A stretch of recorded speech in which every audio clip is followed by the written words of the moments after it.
সন্ধ্যাবেলায় ঘুম থেকে উঠতে না উঠতে দেখি পেটের মধ্যে ইঁদুর দৌড়াচ্ছে। কোনো রকম নামাজটা তাড়াতাড়ি পড়েই চলে এলাম কিচেনে। আর আমার সবসময় ফ্রোজেন করা থাকে এই জিনিসগুলো, তো আর টেনশন কি, যেহেতু ফ্রোজেন করা ছিল সব বের করে নিলাম। এখানে আমি সসেস কেটে নিয়েছি ছোট ছোট করে, ব্রকলি, ফুলকপি আর গাজর, এই তিনটাই ফ্রোজেন করা ছিল। তো এগুলো আমি বের করে নিলাম। এখন আমি একটু নুডলস রান্না করে খাবো।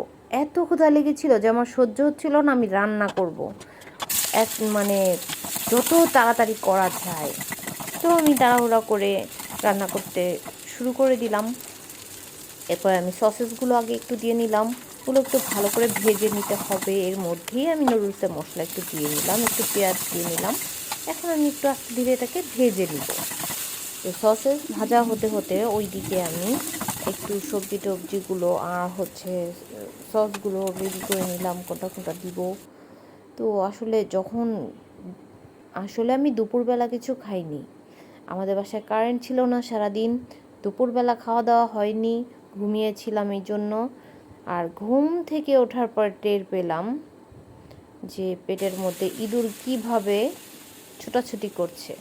তাই আর সহ্য হচ্ছিল না। শর্টকাটে কি করা যায়, ওই চিন্তা থেকে আমি শর্টকাট আর কি বা করা যায় নুডলস ছাড়া। তা আমি নুডলস আসলে সবজিটা খুব বেশি পছন্দ করি, এর জন্য। আর এই ধরনের সবজিগুলো কিন্তু নুডলসে খুব মজাও লাগে। আর আমার এগুলো ফ্রোজেন ছিল, তাই বেশি রান্নাও করতে হবে না, একটু ভেজে নিয়েই আমি এতে নুডলস দিয়ে দিব, বেশি সময়ও লাগবে না। যেহেতু শর্টকাট এটা করা যায়, তাই এটাই রান্না করে ফেললাম।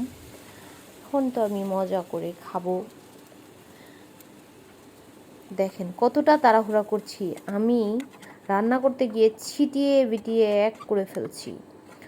সমস্যা নেই, ক্লিন করে ফেলবো, এখনই করে ফেলবো। তো রান্নাটা শেষ হতেই আমি ডাইনিং টেবিলে বসে গিয়েছিলাম খাওয়ার জন্য, কারণ ওই যে সহ্য হচ্ছিল না। সারাটা দিন কারেন্ট ছিল না, এত বিরক্তিকর একটা দিন গিয়েছে আজকে।